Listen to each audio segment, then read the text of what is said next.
Hi, and welcome to the Microsoft Virtual Academy and the presentation on software development fundamentals. My name is Jerry O'Brien, a technical content development manager here at Microsoft, and I'm joined by, believe it or not, my manager, Paul Party. Hi, I'm Paul. I'm a content development lead here at Microsoft. And what we're going to present to you in this session is module number 2 from the software development fundamentals, and we're going to focus on core programming in this module here. Core programming revolves around the foundational concepts that you'll need to know for any programming language that you're working on. Although the samples we'll be demonstrating in here will be in the language C#, they really pertain to just about any programming language that you're going to program in the industry. So in this module, we'll take a look at how computers store and manipulate information. We'll give you a brief introduction to some data structures, which are ways of storing multiple pieces of information inside the computer. We'll introduce you to what an algorithm is and kind of give you a couple of examples for what those are, kind of get your mind thinking about how you'll get into the programming aspect of solving problems. And then we'll present some of the core functional aspects of programming, which deal with decision structures, how we make decisions in the computer program, and how we control the flow of our program code. Then we'll talk about repetition, which is one of the things that computers are really great at doing, is reiterating and doing something over and over and over again many times without complaining about it. And then we'll talk about one of the things that all developers say they don't need, which is how to handle errors in their program. So we know as software developers, errors do creep in, so we'll talk about what those are and how we can handle those in our programming. So the first aspect we want to take a look at here is computer storage and processing, and this focuses on how a computer stores information and how it processes information so that you can gain a better understanding of why you have to deal with the syntax of programming languages, why you have to restrict your data information that you're putting into the computer into certain types. So it kind of explains why we use data types, why there are restrictions and limits on what those can be. So we'll focus on what those specific aspects are and kind of what drives the computers in the background. Now, this is not information that you necessarily really need to know to be successful in programming, but it is great background information, and it helps you become a more effective and a more efficient programmer. So computer storage and processing, we take a look at it from the perspective of how the computer deals with the information and the data that we'll put into it internally. And it's important to know that computers deal with binary information. So the numbering system that we have in our computer systems focuses on a binary concept. And if you're not familiar with what binary is, it's basically two discrete phases. We can consider it to be off and on. We might say there's a yes or there's a no, but that gets into different aspects we'll talk about later. But from the computer's perspective, internally in the circuits, we're either dealing with the presence of a voltage or no voltage. So this is where your binary concepts come from. And we represent those in the computer through a binary numbering system which focuses on two discrete values, a 0 or a 1. The ability to represent real-world data that we use, such as the numbers we focus on a day-to-day basis, or the characters, the letters that we have in our alphabets, or in foreign languages such as simplified Chinese, or in the Japanese languages, even in other European languages we might run across. We have to have a way of representing those character sets, and that's what they're referred to. These are the characters or the symbols that make up the words and the letters that we use. And in order to represent those internally in the computer, a 0 or a 1 isn't sufficient, so we have to represent them with multiples of these zeros and ones. And they're represented in things called bits and bytes. So a 0 or a 1 is known as a bit in a computer. And if we combine multiple bits together, we start to create other representations such as bytes and megabytes and terabytes, etc. So they grow larger and larger depending on the amount of bits that we've included in it. On this particular slide, you'll see on the left-hand side, we're showing a representation of binary numbers. So those are the zeros and the ones. The bottom figure represents the CPU, so the central processing unit for the computer. And then the top one represents the memory that you might have in the computer. We don't have representation for long-term storage, which are your hard disk drives and your optical drives, such as DVD-ROMs and things like that. But it's important to note that when a computer executes a program, it cannot execute the code directly from a storage device such as a hard drive. It has to access that information directly in computer memory. Now, computer memory is expensive, relatively, when you take a look at the price of storage such as hard drives and DVD drives. And so therefore your computer is not going to have infinite amounts of memory. We only have a certain amount of memory that we can actually use in the computer and to store that information. So that kind of talks a little bit about the restrictions that we'll focus on in the data types a little bit later on in this presentation. But it's important for you to understand we can only load a finite amount of information into the computer memory at any one point in time. So we talked about the representation of the characters, strings, the values that we use on a day-to-day basis for words and sentences. And on the right-hand side of our screen, we can see something that's known as an ASCII chart. And this goes back to the days of long before Windows, long before the computers that you're using today. And the ASCII chart was a way of representing values such as special symbols, punctuation marks, letters, and numbers in our binary system. And you'll see representations in here. You'll see under the column on the left-hand side, you'll see decimal representations. You'll see hexadecimal representations, which are another numbering system that we use in computers. And then you'll see either the characters or the codes in the remaining two columns. And you can see that that's how the numbers are actually represented within the computer itself. And you'll see this is indicative of what we might choose or see in a normal North American language infrastructure, so the English language. We've got punctuation marks, we've got numbers, and we have upper and lowercase letters and some special characters. And those are represented with the specific codes in the computer. So this is basically how a computer stores the representation of these letters and numbers by using decimal values or using hexadecimal values inside the computer itself. So Jerry, programmers aren't going to need to program in ones and zeros, right? They're not typing in ones and zeros as they're programming. So how does a modern programming language relate to that decimal system? What does the programming language do? Yeah, so that's a very important point, Paul. And you say that programmers don't have to write in zeros and ones. They did at one time. That's so correct. Fortunately today we don't have to deal with that. In the early days of computers, they used punch card systems where the binary values were represented on these little paper cards. They had little holes punched out in them, and they had stacks and stacks of these cards that they would take and feed into the computer. And if they were out of order, the program didn't work correctly. So fortunately now we have something known as programming languages, which are a little higher level. And the programming language allows you to write your code in an English-style syntax, if you will, and then we can represent data, we can represent instructions through these binary concepts in the computer. And the programming language actually, again, we're writing it in an English-style language, and there's a compiler in the background that takes those English version instructions or the high-level instructions that we write and the data that we include in our program, and it actually exports it into a binary version that the computer is able to understand. So you don't need to worry about how the compiler takes care of that. We've got developers that write the compilers and developers that are responsible for translating our instructions and code into something that the computer understands. But the other aspect too, and to kind of answer another aspect of Paul's question, was once we do the compiling, there are specific computer platforms. So if you're looking at the older versions of Apple computers used to run on a PowerPC chip. Windows-based PCs were running on Intel CPUs. The tablets and the smartphones that you're using today operate on Atom CPUs or some other type of a CPU. Those central processing units have specific instruction sets. And so what that means is that inside the CPU and the functionality of it, it understands what an instruction is versus what the data is that we want to process or act on. And so this is how the computer knows whether it's given an instruction that it has to execute or whether it's looking at data that it has to pull out of the memory and do some functionality on it. So it all boils down to instruction sets and compilers and the different CPU architectures that we're working with.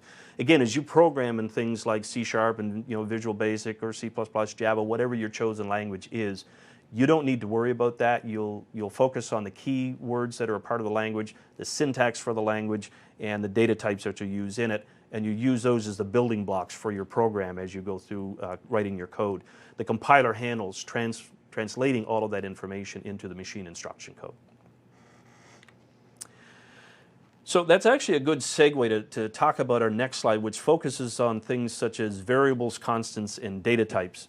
And these are aspects that you'll need to understand in order to write code successfully in the programming language of your choice. So before we talk about the data types, let's talk about what we use to store this information in the computer. Again, remember that we said the CPUs have specific instructions, and those you can consider to be the keywords in the programming language that you're using. You cannot use these keywords as name storage locations for information. They are the instructions that the computer will execute. So it's important to understand that when we talk about something called a variable. Now, computers deal with memory addresses that are typically in either a binary or a hexadecimal address. And if you work with a programming language that allows you to export or look at a memory address, you'll find that those memory addresses are in a hexadecimal format. And if you don't understand hex, sometimes it can be difficult to read, but not only that, when you have large amounts of memory, the hexadecimal strings can get rather large. You don't want to have to remember those when you're coding. So what we do is we create named storage locations that we refer to in our code that will then be directly mapped to these memory locations. And the compiler and the computer take care of that. You don't have to worry about that mapping. All you need to worry about is I created a named storage location. That's how I'll access that data to either write to it or read it in my program itself. So a variable is something that we use as a named memory location that by its very nature and because of the name variable has the ability for us to change the values that are assigned to it. So we will create a variable name, and we'll see examples of that in some of the demos that we do a little bit later. And the variable name will point to a memory location in the computer, and it will store the data that we say we want to put in it. The key piece about a variable is that we have the ability to store information in that variable. We can read the information back from the variable, and during program execution, we can actually change the content in that variable. So again, this is why we call it a variable, because it's ever changing. So to think about a variable as just a container of some sort, just a holder. So most people have filled out an online form at some point. So if you have a form that has first name and last name, you'll have the first name field where I'll put in Paul, last name field I'll put in Party. Behind those fields that you're filling out in that form, there's probably a variable that's holding that data. So there would be a variable for Paul, there would be a variable for Party, maybe called first name and last name behind the scenes. Yep. So the variable is just a holder for that data that you're entering. Exactly. And that's really a great example too, Paul, because if you think about filling out a form, whether it be, typically an online form, we'll say on a website, the information that you put in, we can have multiple users filling out that form. So even though we've got a variable called first name, anybody can be putting their first name into it. So yeah, it's a great way of looking at it. The other name memory location that we have to work with in our code is known as a constant. And the constant is something that is similar but yet different to the variable. So we know that we can assign values to a variable, and we can retrieve them, and we can change them. With a constant, we can still assign a value, but we have to do it at the time we create the constant itself. We can read the value from that, but during program execution, we're not able to change the value in there. That's actually an illegal instruction in terms of what the computer programming language expects. And it will tell you if you attempt to do that in your code itself. But when we talk about constants, we actually have two different types. There are what we call constant values that we would assign in a program, and then there are literal constants. And an example of a literal constant would be the number 1 or the letter C. Those are literal constants because we can't change that value. The number 1 will always be the number 1. The letter C will always be the letter C.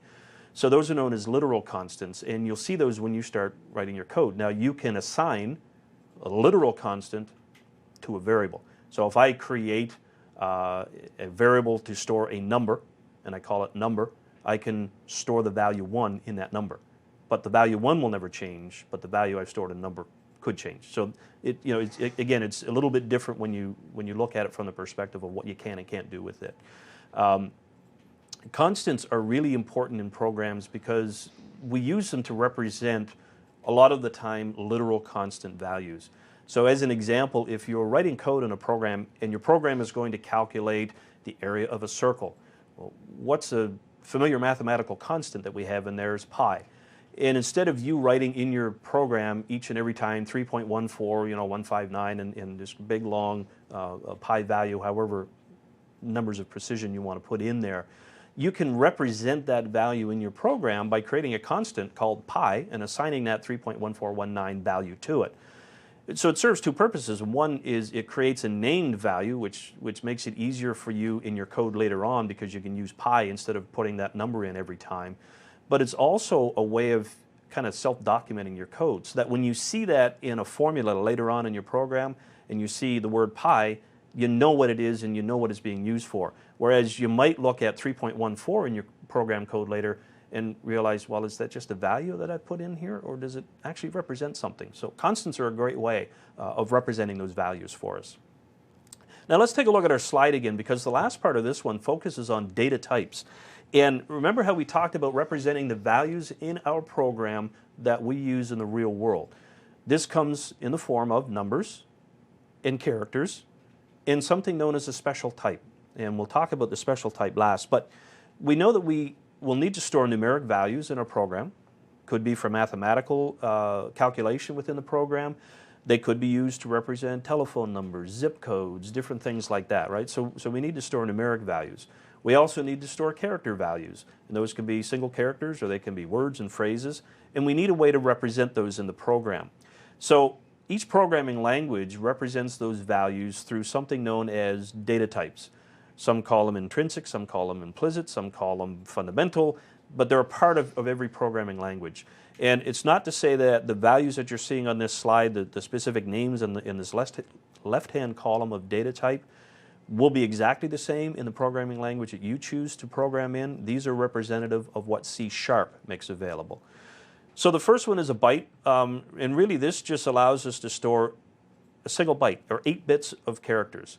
And it's a relatively small type, and we can store values from 0 to 255. That's what we're representing. So it stores a numeric value, but also called a byte. And we can use it in a bunch of different ways. And as you start getting into programming a little bit later on in your career, you can actually start to focus on what you can use a byte for, because we can use it for more than just numeric characters or numeric values, sorry. We can use it to store all kinds of other information that is representative of something else. We don't want to go into it here because it can get very complex in what you can use byte to represent, but just know that we have a range of 0 to 255, and it will store 8 bits of information, or a single byte. The other numeric types, we'll come back to char here in a minute, but we've got a short, an int, a long, a float, and a double. These are all numeric types as well, and those give us the ability to store numbers in our program, but we choose which one we use based on the value that we want to store in that particular variable. Now, at one point in time when we were writing programs back in the early days, and for me, early days are early 1980s, where I was focusing on writing programs for the Commodore VIC-20. Some of you may or may not know what that is. Of course, Bing is your friend. Go ahead and look it up and see what it looked like. It had a whopping 2 kilobytes of memory available for you to store information in. That meant that as you were writing your programs, as you wrote your code, you were very cognizant of how much room your data was storing, or how much storage your data required in the program. So when we take a look at these values on this slide, we can see that the smaller valued numbers, such as the short and the int, were probably the ones that we would focus on mostly, because they stored smaller values, which meant they took up less memory in the computer. Today, you can still focus on choosing the smallest data value possible for your data that you want to store in your program itself. But there's a bit of a shift in the programming industry now, where we're starting to focus more on developer performance or productivity as opposed to computer performance or productivity. So in other words, if I have to spend my time as a software developer worrying and wondering about whether I should store my value in a short or a double, some people look at that and go, well, that's a waste of time. Just store it in a double. Who cares? Move on. Computer's got lots of storage information. It's got a lot of processing power.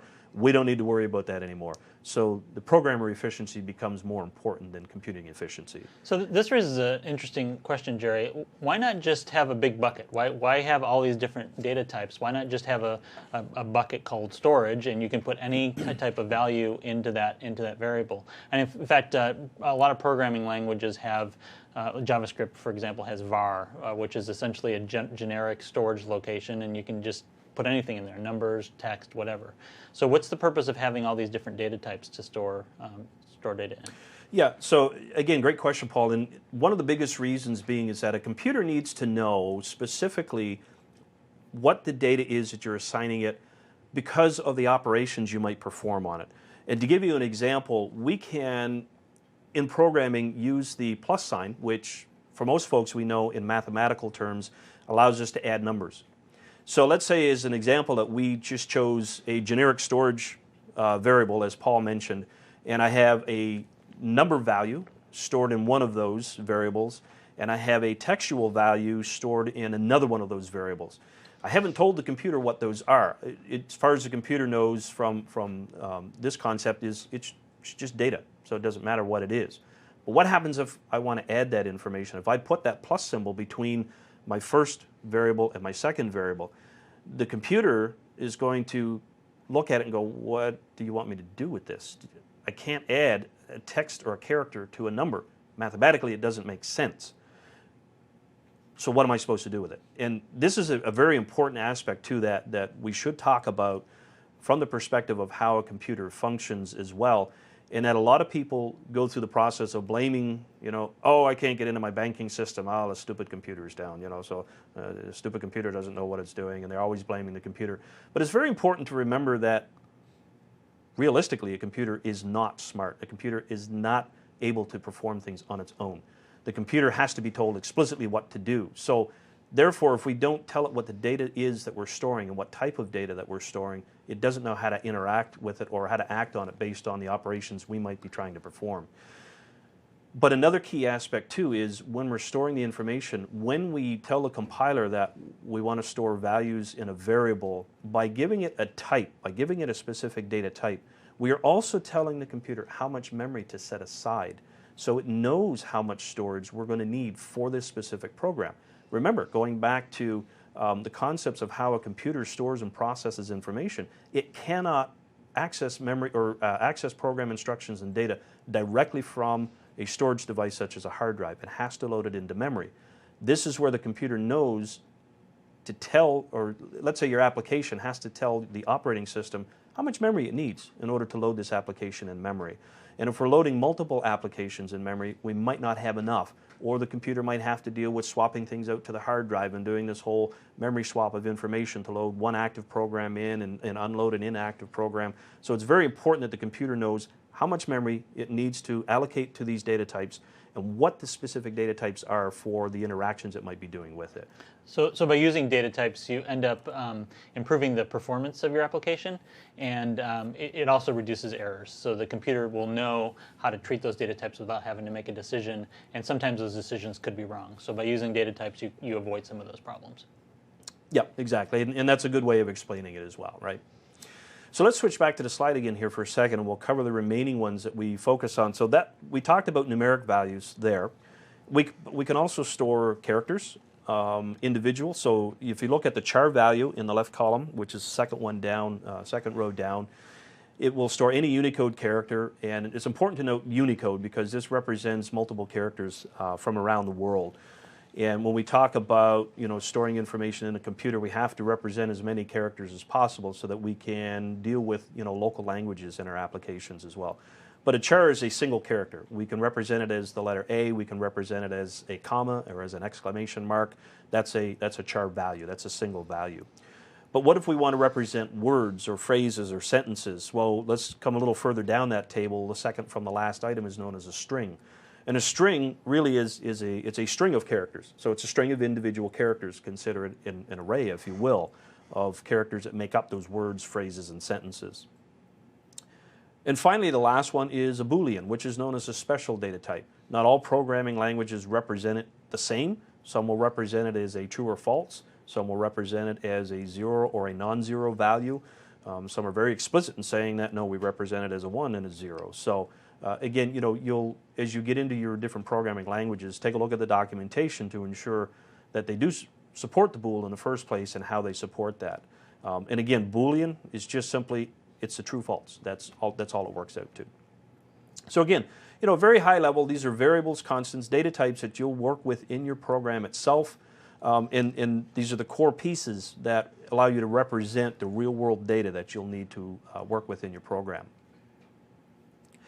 So now that we've seen how we can represent single individual pieces of information, a character, a number, words and sentences, what have you, we now need to talk about how we can store multiple pieces of potentially related information in our system. And this is where we focus on data structures.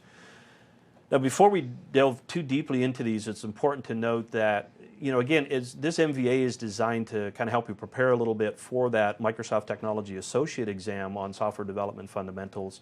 We can't cover everything that you'll need to know. What we're going to focus on in the data structures are some of the ones that you will encounter on that exam. The data structures that we'll cover here are not complete.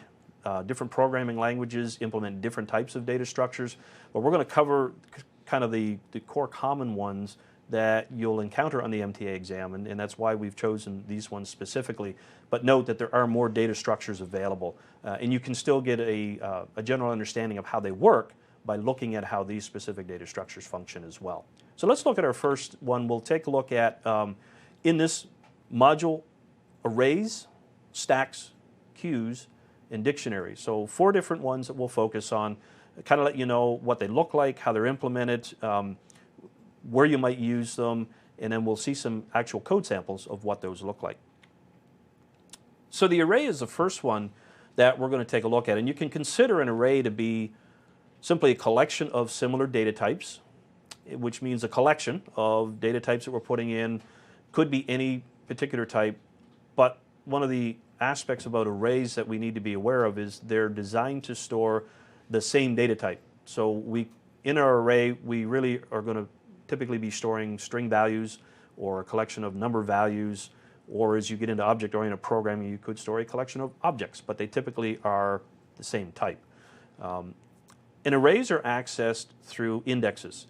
Now, an array is what we might consider to be the ability to, best way of describing it, I guess, is it's a random access data structure. So we can access the values in this array at any time, in any value, in any order, simply by using the index value. So as we look on the slide, we see that in the left-hand column we have the index values, and in the right-hand column we actually have some string values representing what we might store in this array. And for simplicity, they're just called item 1, item 2, item 3, what have you. And on the left-hand side is the index that we would use to gain access to those values. Now, the important thing to note is that most programming languages today are zero-based when it comes to arrays. So in other words, they start their counting at 0, not at 1. So that's why that little oddity looks kind of out of place, if you will, in this table when you look at it and you see that index 0 represents item 1. Well, why wouldn't it represent item 0? Well, realistically, I could have put item 0 in there if I wanted to. The reason I did mix this up was because I want you to clearly understand that the index doesn't relate to a numbered value in the right-hand side. It's simply a way of gaining access to the value. If I wanted to pull item 3 out of there, I would have to use the array's index 2 to actually get to that value. So, Jerry, this is a good time to ask this question, I think. When we talk about data structures, are we really talking about just a type of variable? How does this relate to the concepts that you introduced in the previous slide? Yeah, so really good question, and that is true, Paul, that the data structures will be represented by a variable. So you have to name them. So when we create an array, and we'll see this in the demo shortly, we have to give it a name so that we know where it is. Because again, even though it's a collection of items, a collection of objects that we're storing, the computer will still store that information directly into the computer's memory. And in order for us to gain access to it, it needs to know where it is. Now, in the case of the array, we will actually store in the array name the pointer or a memory address to the beginning of the array. And then the computer knows how to gain access to the rest of it simply by adding whatever our computer memory addresses are in order to get to those individual indexes. But yeah, to answer your question, Paul, absolutely, we're storing these as a variable, a single name, but rather than representing a single piece of data, they're representing multiple pieces of data. Right, so if you think about the relating to the concepts we talked about earlier, a variable could store my first name and just my first name. An array might be able to store all my contact information, so my first name, my last name, my address, and other things. Yeah, great clarification point. So, cool. So this is, again, very high-level overview of an array. We'll focus a little bit more in the demo to kind of give you a visual of what it looks like in the programming code itself, and we'll see how we can access the values for it. The next item we want to take a look at is a stack.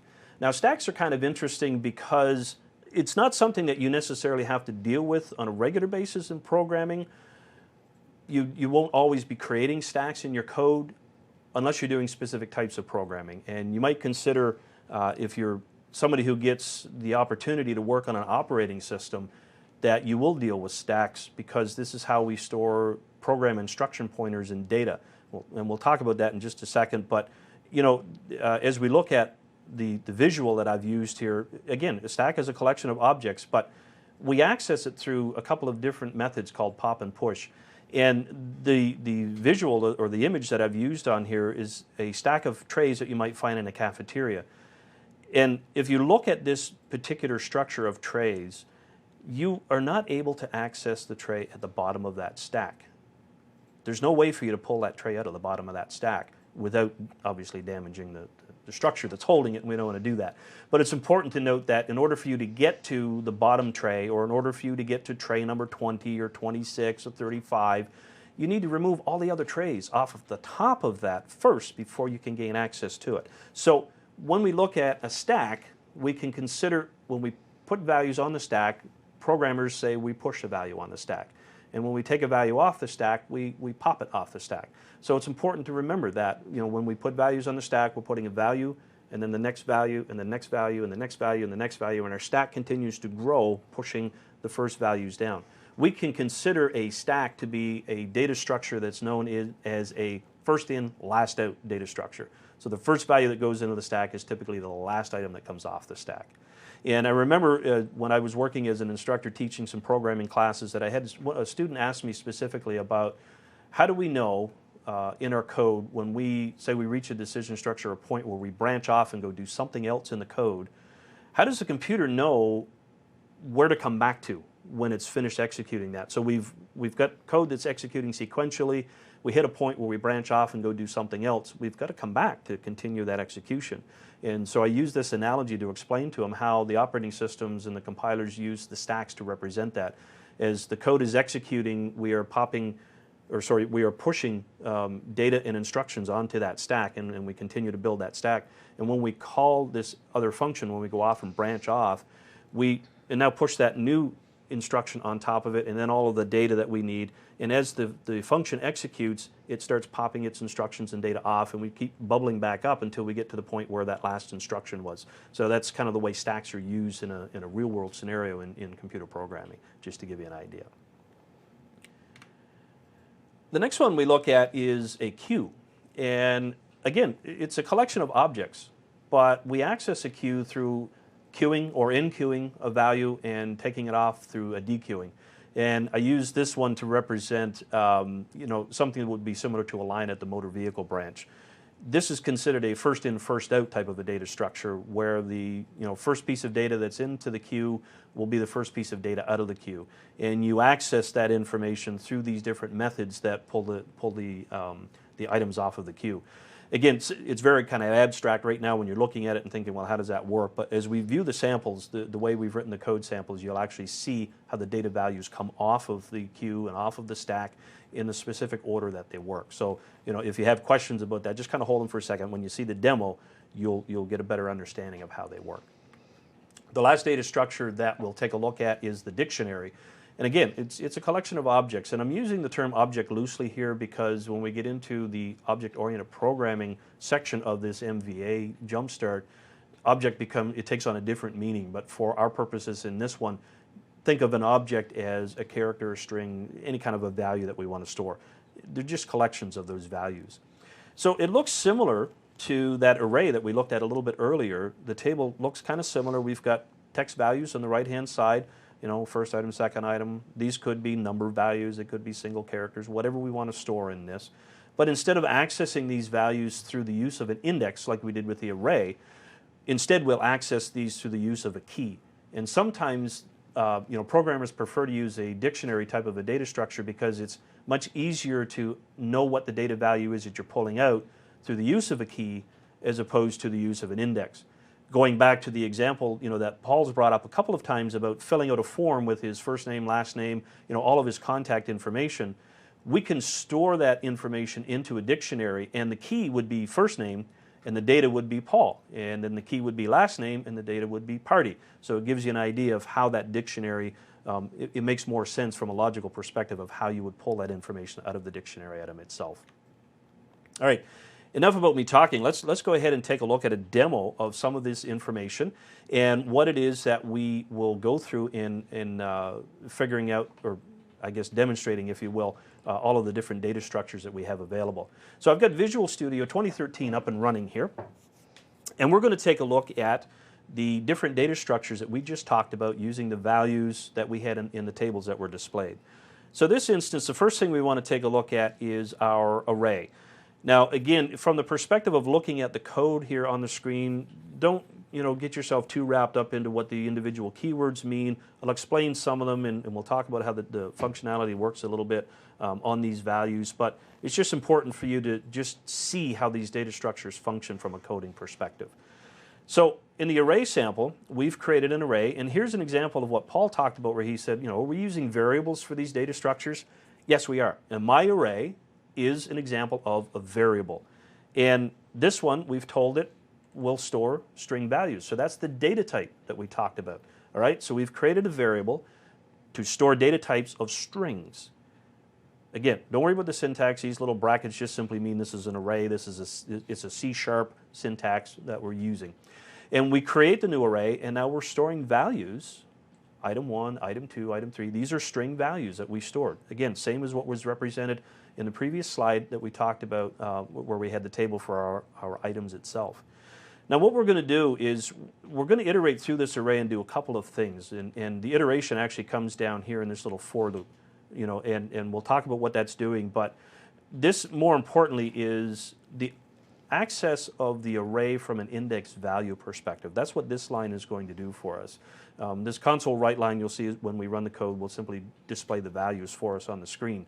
But what we're going to do is, here's the index value of that array. So we're going to pull out the value that's stored at index 2, right? So we'll show you again how we're accessing it using the index value itself. So let's go ahead and execute this real quick. It will build, and then it pops up into a console window on the screen, and you'll notice at the first line here it says item at index 2 is item 3. And if you're not sure, let's go ahead and take a quick look. Item 0, item 1, item 2. Remember, arrays are 0 based, so index 2 pulls out item 3. And notice that you don't have to assign the index value. As you're adding items to the array, they're just added in the order according to when they were put into the array. So 0 will be the first item, 1 will be the second item, and those things. You don't have to actually assign those numbers. Correct. Yeah, and it's that brings up another point too, where Paul talks about putting the items into an array. Arrays are typically accept the values in whatever way that you put them in. You can, when you create the array, we actually created it, item 1, item 2. So we created the values in a alphabetical order, but they might not necessarily always be in an alphabetical order.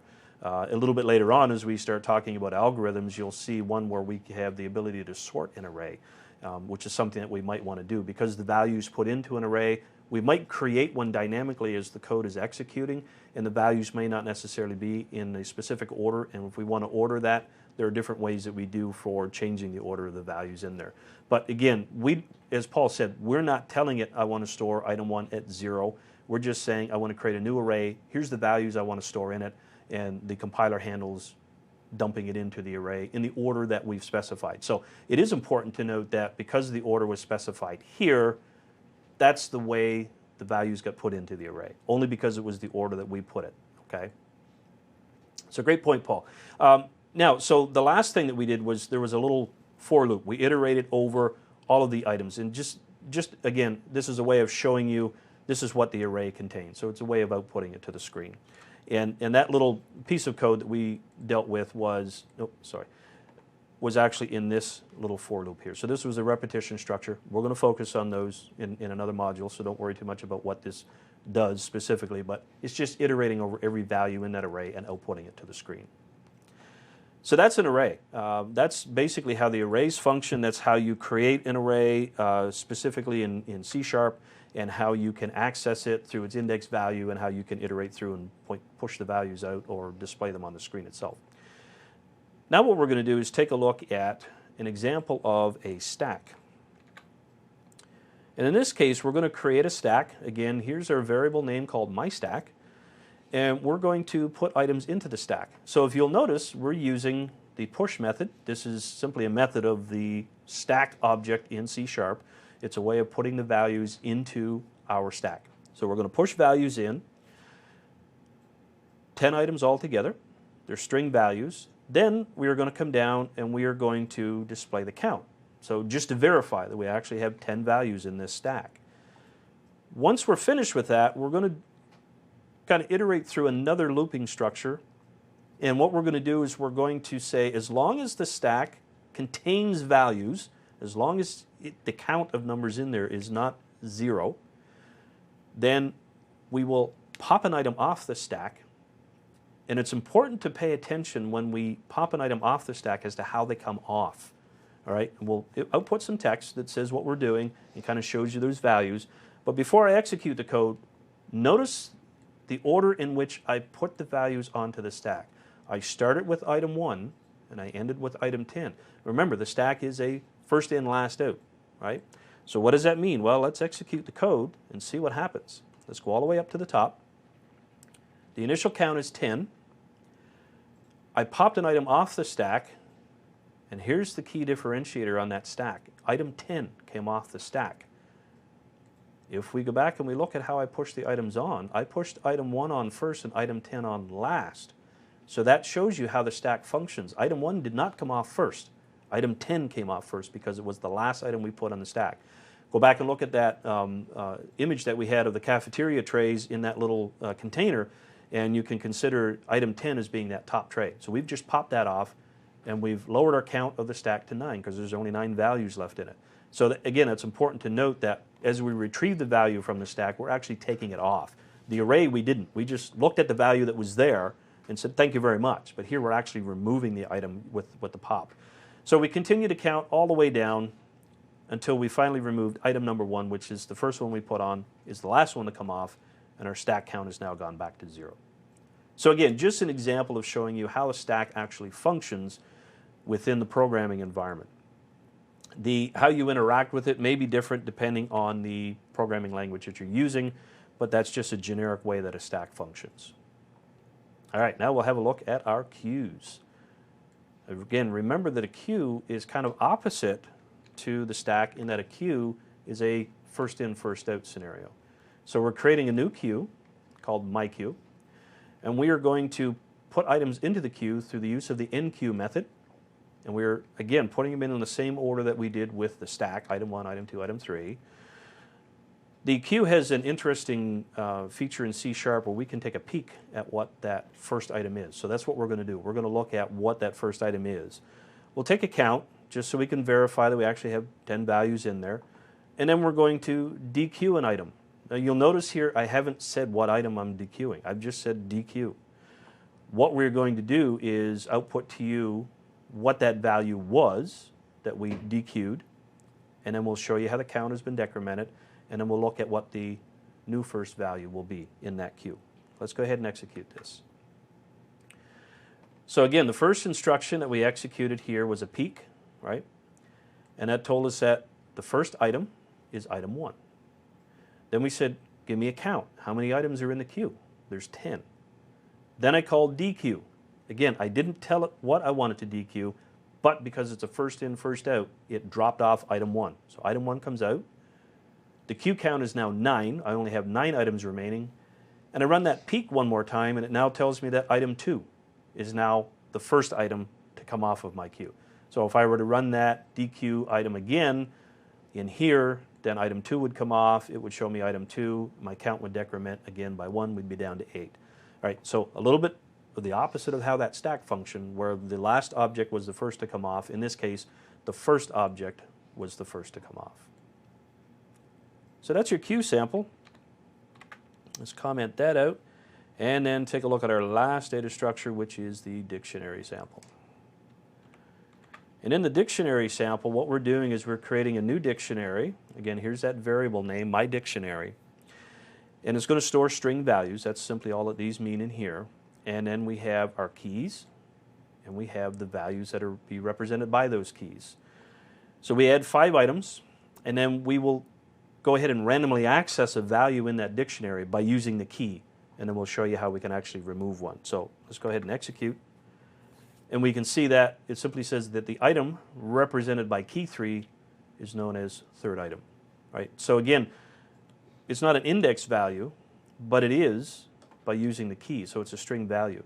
You can see how it might allow you to gain a little more insight into what your code is doing, because now you have the ability to understand if I'm accessing a value, the key would be a much more visual representation, if you will, of what data you're going to pull back, as opposed to the array where it only deals with a numeric value. Right? All right, so that's our data structure demo. The next thing we want to take a look at is the concept of an algorithm. Algorithms can be mathematical formulas, or algorithms can be recipes. Algorithms can be a bunch of different things. You know, consider an algorithm as the solution to a problem. And that's kind of the way, you know, software developers look at an algorithm. It becomes a solution to a problem. And realistically, that's what your product owners come to you with as a software developer. I have a problem, help me fix it, help me solve it. You will create an algorithm that is designed to solve that problem. So let's see a couple of examples. One is a real-world example, and one is kind of a coding example. So if we switch to our slides, we look at an example on the left-hand side might be an algorithm that you would focus on for cooking pancakes first thing in the morning for your breakfast. We start off at the opening where it says Start Pancakes, and we're going to add eggs, we're going to add flour, we're going to add water to the mix, then we'll mix it all up. And then we look at it and we say, is it the proper consistency? Yes or no. If it's not, we say, well, what's wrong with it? Is it too thick? Yes or no. Well, if it's too thick, then let's add some water. And then that thins it out, we mix it up again, and we check for the consistency again. And if we're fine, we'll go on and pour it in the pan, serve it and eat it, and we're done. But if we put too much water, well, then we got to go back and iterate through this again. So you can see how the flow is kind of taking place in this recipe algorithm, if you will, in that we go through the process of thinking logically about how we make the pancakes. Without thinking logically, you just get up in the morning, you know, you crack the egg, you throw the flour in, you mix it up, and you go, yeah, it looks good enough, throw it in the pan, you cook it. But this is a logical way of looking at it. This is breaking it down into the discrete aspects. As Paul and I were going over this process, we kind of looked at this algorithm for pancakes and realized that there's a bit of a bug in here. And it's important to know that this is why we write things this way. This is why you visualize your algorithms in such a way. And what the subtle bug here was, if you look at the slide again, we see that we had a check to see if it was too thick. And we said if it was, we would add water, and then we would mix and we would check for proper consistency again. But what if we said, no, it wasn't too thick, right? So in other words, it's too thin. So we said no, and if you follow that no path back up, it says, well, let's add flour. But notice what happens next. We immediately add some water again, which that's a bug, okay? So if we did that without thinking about it in our morning routine, we would end up in this infinite loop where we would say it's not the proper consistency, it's definitely not too thick, it's too thin, so let's add flour and let's add water and let's just continuously repeat that. So this is why it's important to visualize your algorithms, and it helps you pick up these little subtle bugs and potential problems that come through. Now let's bring that over to a programming perspective. On the right-hand side, we have something called an algorithm for a bubble sort. Now, it's also important to note, you might have some of you out there viewing this that go, hey, I've programmed before, and Jerry, your bubble sort is not correct. It's not complete, okay? It's not correct, it's not complete. I didn't design it that way because there's a little more complexity in a bubble sorting routine. But it's just to give you an idea of how you might look at it from a programming perspective. You've already seen the arrays, so you know that we have an array of values, and we've stored them into that array collection. And what happens if they're out of order and we want to sort them? What a bubble sort does is it says, I need to compare two values and determine if one is less than the other, and if they are, I need to swap them, right? So I want to put the lower value first and the higher value second. So that's what this bubble sort does, is it gets the first value. So we say get value 1, then we say get value 2, and then check, is 2 greater than 1? Well, if it is, we're going to swing off to the right, and we'll swap 1 and 2. And then we come down and we check to see, are we at the end of the list or the end of the array? If we are, hey, we're done, sort of. And this is where this bubble sort routine is not complete, and I'll talk about that in just a second. But what about the other value, right? So we check to see if 2 is greater than 1. If it's not, well, let's check to see if we're at the end of the list. If we're not at the end of the list, then we need to increment the values. So in other words, we need to continue looping through these values in this array, continuously checking 2 values, one ahead of the other, one after the other, to see whether one is less than the other, and do this whole swapping routine. But where this is not complete is that a bubble sort routine is probably one of the slowest, most inefficient sorting routines that there are for trying to sort a list of values. And the reason why I say that is, consider that we have an array of 10 values, and we go through the process of iterating through it. What happens if we have numeric values 1 through 10, and number 1, the value 1, is at the very bottom of that array? How many times do we have to iterate over that array before we bubble 1 all the way up to the top? Well, we're going to have to go at least 10 times before we get to number 1, and then we have to swap number 1 for place 9, then swap it from place 9 to 8, then from 8 to... So you can see how this continues to be, we go over this loop numerous times until we get 1 all the way to the top. But then 2 might be the next one down, so we've got to go through that again. So we'll continuously iterate through this loop until we get these values all in a sorted order. So we're going through this loop multiple times, 10 values, computer will do it relatively quickly. Put 1,000,000 values in it and see how long it's going to take, right? So this is not an efficient sorting routine, right? But again, this is just to give you an idea. This is what an algorithm looks like. This is how you might visualize it before you actually go through the process of writing the code to create that. Now let's take a look at decision structures, our next section in this module. As you saw in those algorithms, we had these little triangular boxes or diamond-shaped boxes that ask questions. So your code will always be asking questions. You'll always be looking through your code to say, do I need to do this? Do I need to do that? Is this greater than this? Is this less than that? Is this equal to this? These are all decisions that you will do in your program itself. So the different data or decision structures that we have available for programming, and again, some of these can be programming language specific, but you'll focus on 2 pretty much common ones: an if decision structure and a switch or select case. Now, select case comes from our Visual Basic language. Switch comes from our C language. C, C++, C#, Java, they all use the switch, and they will use the if and the if-else if. These decision structures allow us to evaluate a condition, take a look at whether it's true or false, and then take an action based on that. And that's essentially what they do. They allow us to change the flow of our code so we can implement branching in our code to go where we need to. In the days of the VIC-20, the days of basic, beginner's all-purpose symbolic instruction code programming language, we used things such as GoTo and GoSub, and everybody didn't like them because they created things called spaghetti code. It was very difficult to keep track of where you were at. So instead we make use of functions now, which are discrete pieces of functionality that our code uses, and we can change our program flow based on what the outcome of these decision structures are. So without too much conversation on that, let's go ahead and take a look at an example of some decision structures.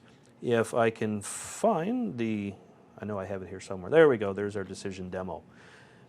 It's much easier to kind of understand how these decision structures flow if we look at them from the coding perspective. So here we're going to take a look at the if decision structure at first, and it comes in different forms, and we'll focus on each one. These variables that we've created up here just allow us to check these conditions as we go through the code flow itself. So our first sample is a quick and simple if one. We set up a condition variable and we assign it the value 1.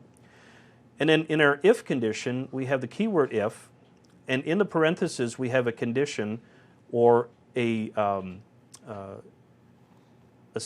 evaluation, if you will, for lack of a better term. We need to evaluate what the value of condition is currently set to. And we do it through this syntax of condition 1 equals 1. And we're going to take a look at if it's equal to 1, what do we do? So the way an if structure works is that it will execute code, in our case, this line of code, if this evaluates to a true condition. If it doesn't, this code won't execute. But regardless, this line of code is going to execute. All right? So it makes sense to see it in action. Let's go ahead and execute that real quick. And we can see that we output comparison evaluated to true, and we said that this line executes after the if regardless of the condition. What does that mean? Well, we set condition to 1, and we checked here to see if it was equal to 1, and because it was, this line of code executed. Regardless, this line was going to execute anyway. And to show you how that works, let me go ahead and change this value to 2, execute the code again, and notice that that line in the middle didn't execute this time. The line in the curly braces didn't, but the last line did. So again, regardless of the condition, that was outside of the control of that decision structure, and it executed anyway.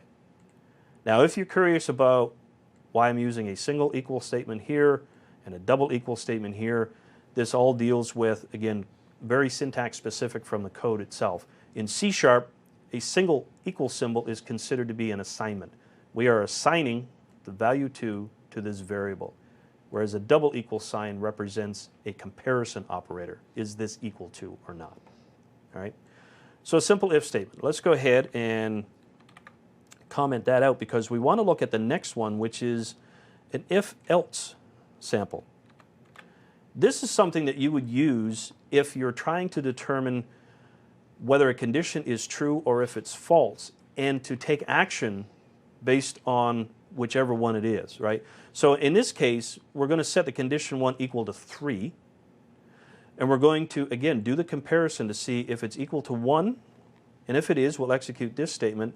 But now we've got an else clause in here that says, you know what, I want to do something if that evaluates to false, rather than just the standard, continue execution from that point forward. If we execute this, you'll know that it says comparison evaluated to false. And it did that, so in other words, it executed this else clause because 3 and 1 are not the same. If I change that to 1 and execute it, then only the first one executes. It says comparison evaluated to true. Right? So the if-else structure is a way of saying, if the condition is true, I want you to do this, but if it's not true, I want you to do this. Whereas the simple if that we demonstrated the first time said, if the condition is true, do this.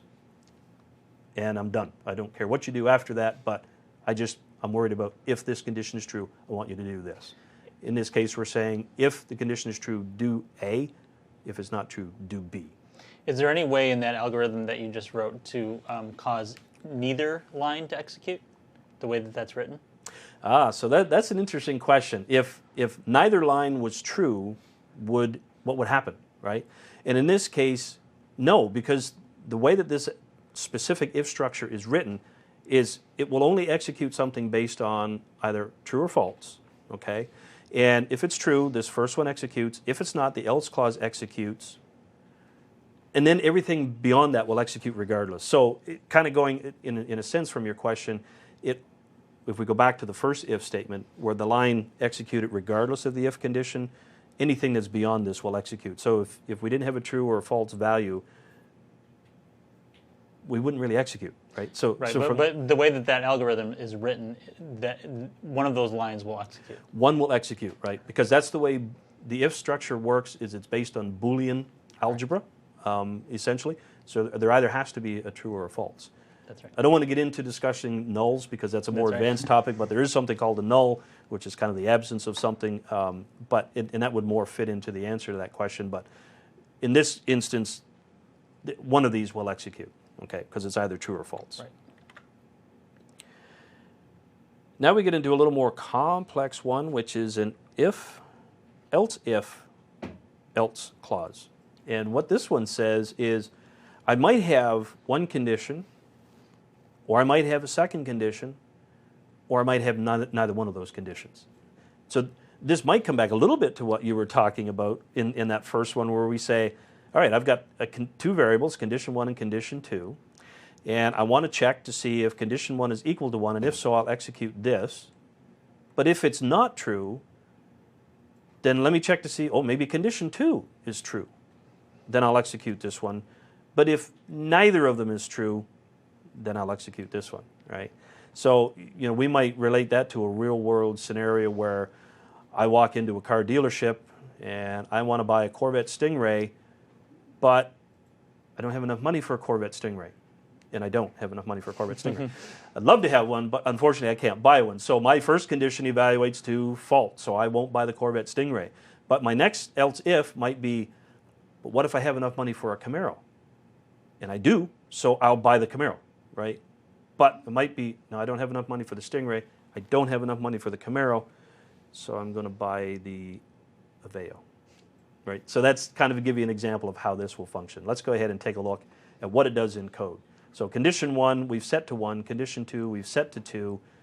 Before I execute it, very quickly think, which statement is going to execute? And time's up because we're running it. So condition 1 is true. And you'll notice that none of the other statements executed, right? So it's kind of what we refer to sometimes as a short circuiting. If the first condition evaluates to true, I don't need to check anything else. So the code just, it said, I'm done. Condition 1 is true. I execute that line of statement. Forget about the rest of the if statement. I'm done, right? So the rest of these are not even evaluated anymore, realistically, okay? So let's go ahead and say, oh no, condition number 1 is not true. So I've changed it to 3. We execute it again. Now because condition 1 was not equal to 1, we didn't print out that statement, but then we said, okay, well if it's not true, let me look at the second one, see if it's true. And it was, so we printed out the second one. And let's make one more change and make this not true or false. And you'll notice that neither condition is true. So that's how the if else actually functions. Okay. And you can string those on indefinitely, correct? You can have else if, else if, else if. You can nest those until you are so tired of nesting that you just don't know where to go anymore. And unfortunately, that's not something you want to get into. Correct. And because these if structures can be nested so deeply, you can actually get lost in an if structure that you've got nested, or multiple else ifs, else if, else, and it just creates this long string of code that you don't want to get into. As a result, we actually have, Paul is great at segueing into the next topic, so we have this structure called switch. And what the switch does, it gives you a cleaner way of checking multiple conditions and executing code based on that. So we set up something called a switch condition variable in which we're going to check a value.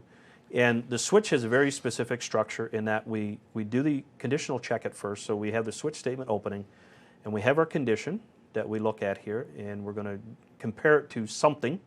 And what we compare it to, or that something, is what's written in these case statements. All right, so these are the values that we will compare the switch condition. So consider this a little bit similar to saying, you know, like here we say if condition 1 equals 1, this is exactly what this is doing. Case 1 says if condition 1 is equal to this value here, I want you to execute these lines of code. Okay? So we've got switch condition set to 3. Let's see what happens when we execute this. You should be able to figure out which one's going to print. So we print out value is 3. All right? And the reason that we did that was because, well, switch condition was set to 3, and case 3 was where it evaluated to true, and we stepped into it. Okay. Don't worry too much about, you know, the whole syntax of this. As you start learning the program and getting used to switch statements, you'll understand how these values function, what these different pieces are. But just know that this break statement is kind of important here, because this is the way for you to say, if this statement is true, execute this line of code, and then break out of there. So get out of this loop or this decision structure. We're done. Don't execute anything beyond that. All right. There are other ways that you can check multiple conditions with switch statements, but again, that gets into more complexity. But the last one that I did want to bring up is this thing called default. This is optional. You can include it or not include it, and this is kind of, in a way, it goes back to what Paul alluded to a little bit earlier. Is there a way of writing it so that if none of those conditions are true, something happens? And that's exactly what this one is designed to do. So we've set up a switch condition variable, and we've assigned it 5. And you'll notice that we don't have a 5 in any of our case statements here. We only have a 1, 2, or 3. So if I execute this case statement, it says the value is 5. So in other words, it said, well, none of these matched. So this is my default. This is what I will do if it doesn't happen. Okay, make sense?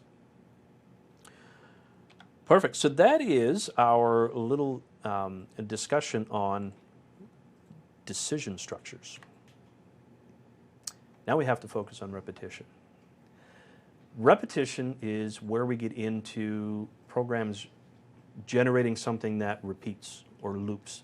And repetition is something that you'll run into in programming a lot, because it's something that is usually required to complete functionality in your algorithm. And we showed you the bubble sort. That's an example of something that will be done on a repetitive basis. We need to do a comparison, and we need to swap if something matches a certain value, and then we need to go back and we need to repeat that again.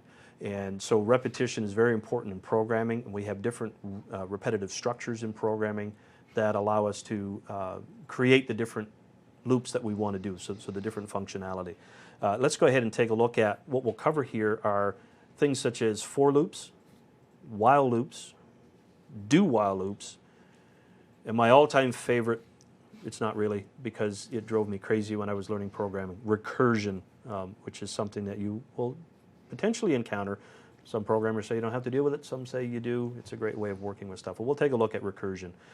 So what we're going to focus on is the different type of loops that we have, why you would choose one over another, and basically how they function themselves.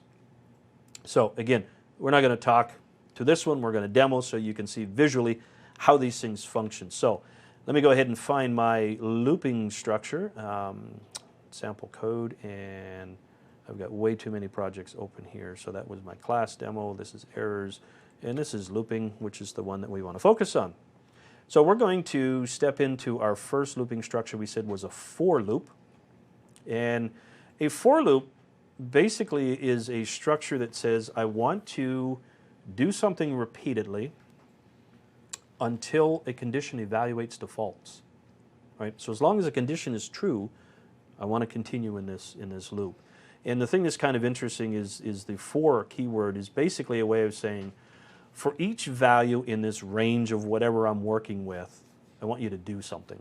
Okay? As long as something remains true.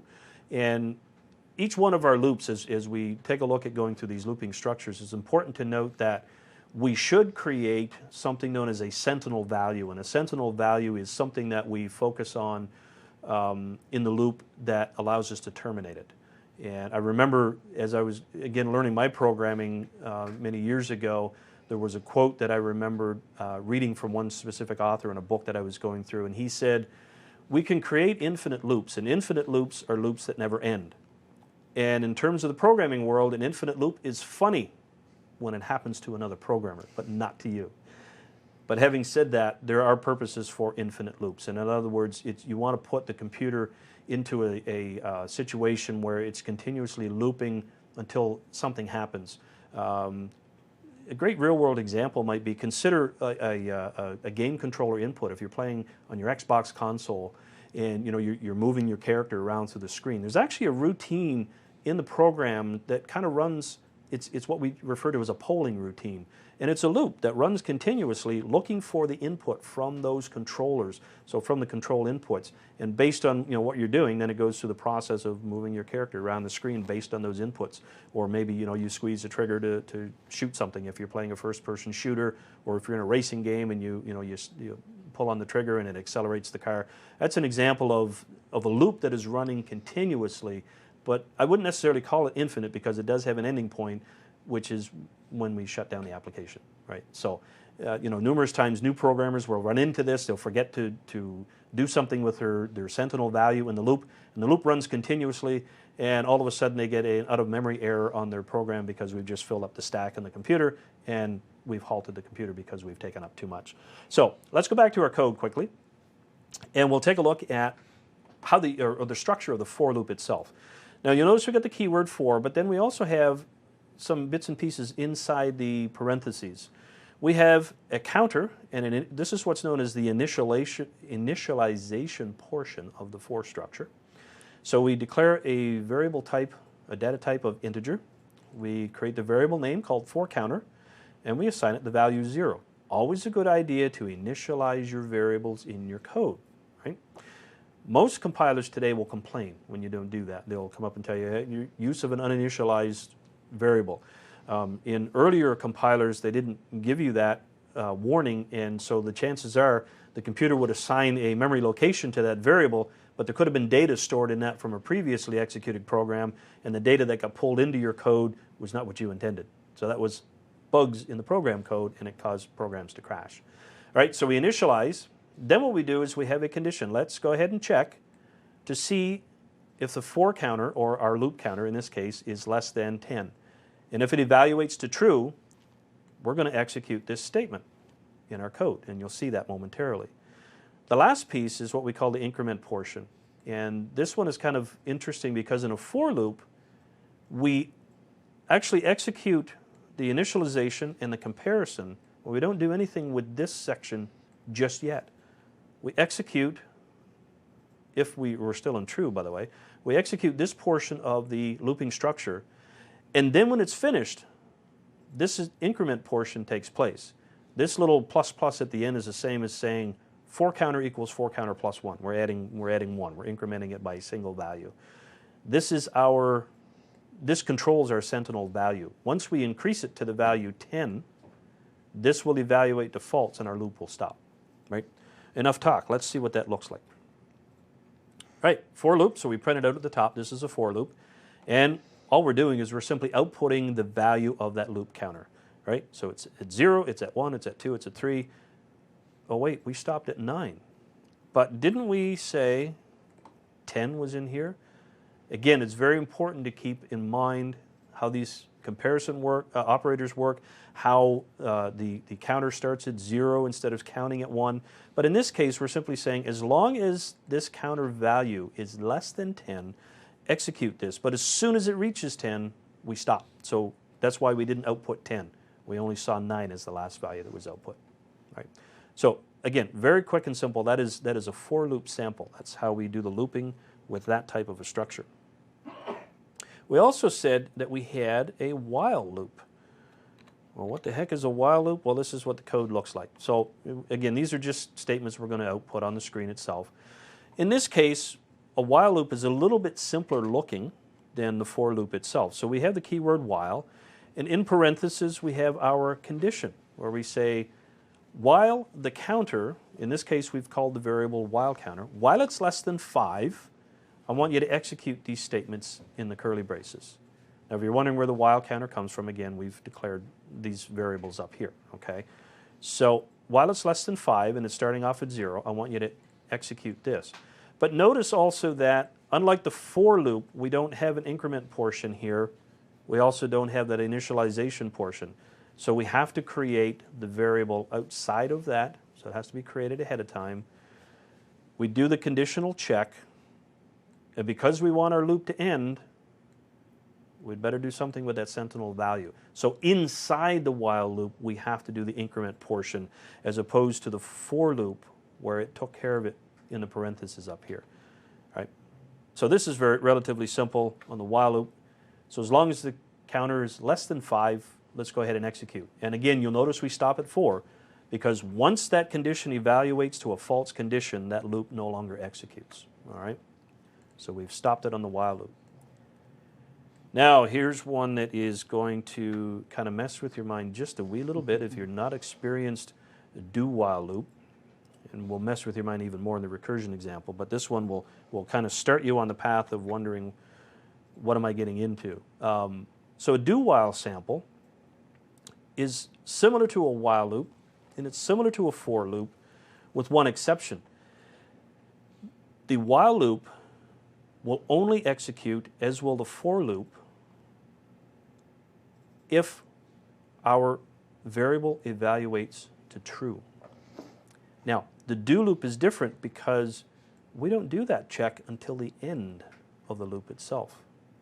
So what does that mean specifically? Let's just go ahead and execute this for a second, see what it does. Looks exactly the same as the while loop.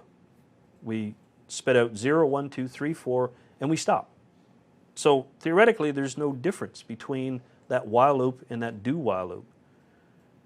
But in practice, there is a difference. And here's the reason why. Because we don't do the conditional check until the end of the loop, the do loop behaves a little bit differently. So we're checking, I'm sorry for scrolling back and forth, I'm not trying to drive you crazy with this, but our value here is checking for a value less than 5.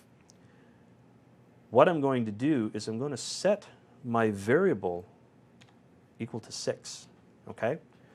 So that means that theoretically, this shouldn't execute because my condition should evaluate defaults. Or does it? So the do counter is at 6. Why did that print out, right? Why did we get something printed out there instead of not doing it at all? And again, the Reason being is because the condition is not tested until the end. So the do loop essentially says, do this, and then check this.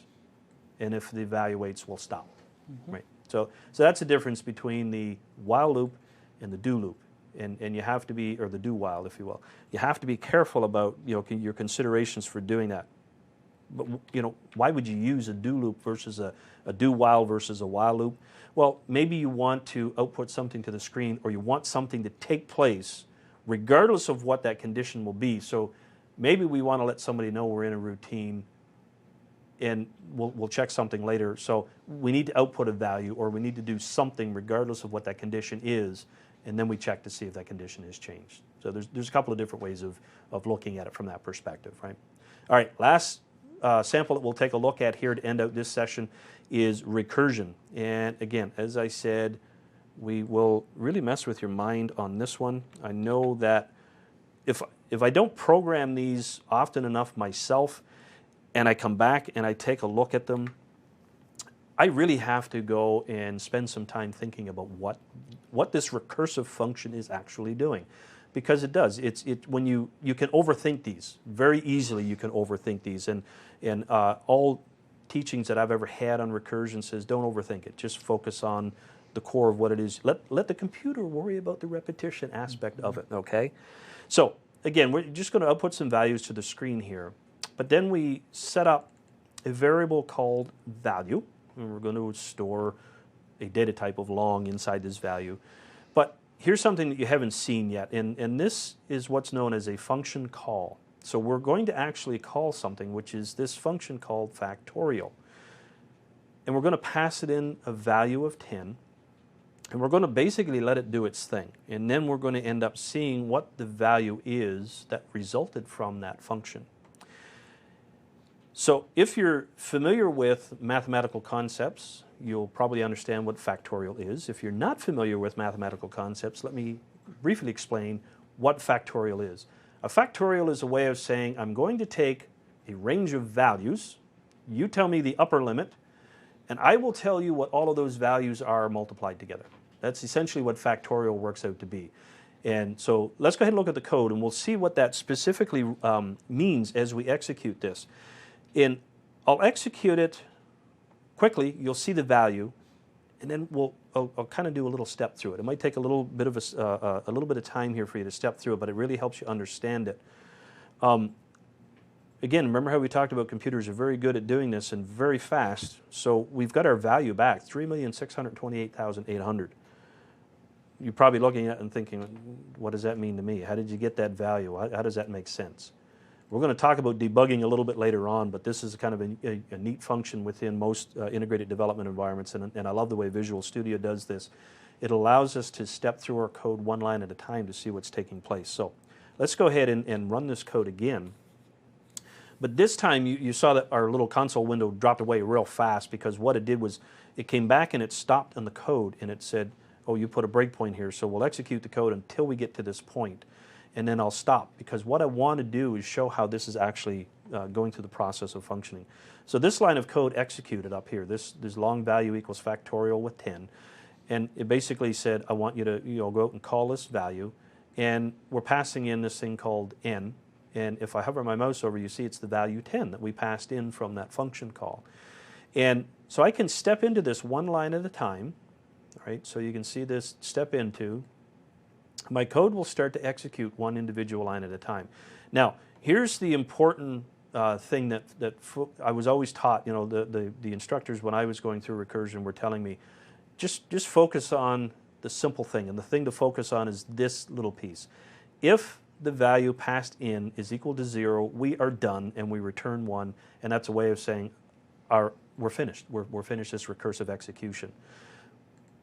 This is the piece that gets complex. If you're trying to sit here and put this in your mind and hash it out, mentally inside your head, and yeah, I know there are folks out there that can do it, but you're probably a lot smarter than me if you can figure it out in your head. I try not to. I let the computer deal with it. But this is the complex part, because it's like looking in a mirror that's looking in a mirror, if you will. So you're going to do something repeatedly. But again, we have this whole sentinel value that kind of breaks us out of that. So let's step into it. We know that the value n is 10. Let's kind of execute this. Oh, so you see what happened is that we did a comparison. We said if n is equal to 0, we want to return. But because it evaluated defaults, we skipped this, right?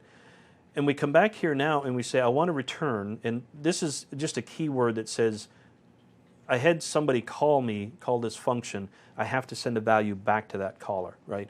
It would be the same as me saying, here's a $20 bill. I want you to run down to the store for me and bring back a jug of milk. That's kind of what a function and a return is all about. We're kind of doing that same thing here. In this case, we're going to return 10 jugs of milk, if you will, but we're doing something differently with it. So we say I want to return that value multiplied by, but not a specific value. Darn it, we're multiplying it by calling this function again. So in the way code functions, or the way that the compiler evaluates this is it says, I can multiply n by this, but I don't know what this is yet. So I have to go call that to get the value before I can multiply it to n. And by the way, while I do it, I'll decrement n by 1. So I'll subtract n by 1 because we have to end this thing. That's our sentinel value. We got to get back to 0. So we'll do that decrementing portion. So what happens is, let's go ahead and step through this again. So notice that it said return n times factorial, and because it did that, it called itself. That's recursion. It's calling itself. So it said, I want to multiply, or I want to call factorial, and I want to pass in n minus 1. Because n was 10, now n becomes 9. Right? So watch down here in this window, and you'll see that value change, right, as we start stepping through this. So it's not equal to 0. We step over that, and we recursively call ourselves again. Now n has decremented to 8, and then 7, and then 6, and then 5. Right? So we'll step through this till we get back to the point where now n is 0. So we say I want to return 1. We step outside of our function. Oh, wait a minute now. How come that didn't go back to here where we're going to assign the value back? Well, it doesn't do that because I'll take you back to our concept of a stack. Remember how we said we're pushing values onto a stack, we're popping values off the stack? This is what recursion is doing here. Recursion is taking, every time we call that recursive function, we're taking that previous value and we're pushing it onto the stack. And then we're saying, I can't get at that yet because I'm calling recursive and I'm pushing another value on top, and I'm pushing another value on top, and pushing another value. When we get to the point where this n is now equal to 0, now we're going to start popping those values off the stack. And while we're popping the values off the stack, that's where the mathematical process takes place. That's where we start doing the multiplication. So back to our code quickly, and we'll see that the value of n will start to change. It's now counting up, because we're popping these values off the stack, and we're actually executing that value of n minus 1, and we're doing this multiplication now. So this is where we're multiplying those values over and over again, right? So we're doing 5, and then 6, and 7, 8, 9, 10. Now we've finished, because we can now we've popped all the values off the stack. We can now pass it back to the calling function, and when we continue to execute that portion of code, we write out the value to our screen, in which case our console window, well, it normally pops up, but when we're in debug, it kind of messes it up a little bit. Sorry. Back to our, I lost track of which one I was in, web demo class, errors. There it is, sorry, looping demo. Okay, so if we were to continue that execution, then the window would pop up. Because we were running it in a different mode, the window disappeared really fast. But you saw in the earlier version, when we didn't have the code on there, we got 363,682,800. If you think I'm pulling your leg, if you think that's not quite exactly what would happen, let me go ahead and run the Windows calculator. And let me go ahead and put in the values 10. Now, I'll do this on the numeric keyboard so you won't see me clicking the different mouse on here. But if we go 10 times 9 times 8 times 7 times 6 times, oops, my mistake, I did 6 twice. 5 times 4 times 3 times 2 times 1, we get the same value. So that's a long way around doing a simple calculation like this, but that's what recursion does. That's that factorial method. And the recursive function basically said, I want to call myself however many times you tell me to. I push all those values in the stack because I need to multiply them later. And then when I'm done, I basically do the multiplication. And because it was on the stack, and I showed you the calculation doing the calculator of 10 times 9 times 8, because that's the way the computer does it. It's popping 10, then 9, then 8 off the stack. So that's essentially what the recursive value did. All right? So that is our demonstration on repetition. And I believe we have completed this module. So this is your, again, to take a look at what it is that we've focused on in here. We covered some core fundamental knowledge that you need to understand as a programmer. We looked at what the data types are that you'll use in the computer programming. We talked about how the computer stores and processes information. We demonstrated the decision structures and the looping structures that you'll run across in your codes, and just to kind of give you a really good core grounding in some of the key concepts that you'll focus on in your computer programming career.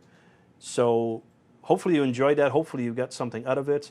And be sure to come back for Module 3, where we'll start talking about object-oriented programming.